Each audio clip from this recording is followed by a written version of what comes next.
Hey everyone, welcome back to Tech Savvy. In today's video, I'll show you how to fix the unfortunately Google Play Store has stopped on your Android device. This is the updated fix for 2024. So let's dive right in. First, open the Settings app on your Android device.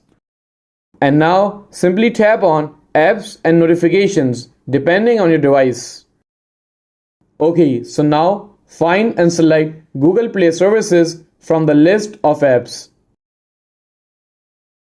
And simply tap on Storage depending on your device. Here, tap on Clear Cache to remove temporary files that might be causing the issue. After clearing the cache, simply tap on Clear Storage. This will reset the Play Store app, but don't worry, your apps and data won't be deleted.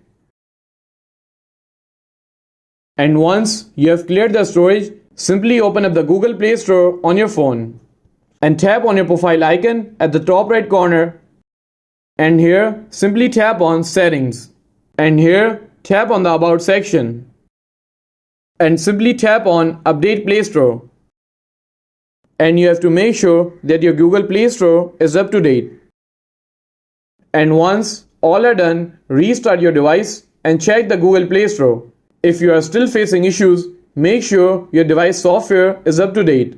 Lastly, if none of these solutions work, you can try uninstalling updates for the Google Play Store.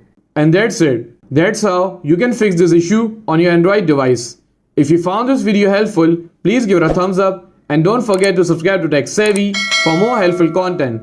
And I will see you in the next video. Thanks for watching.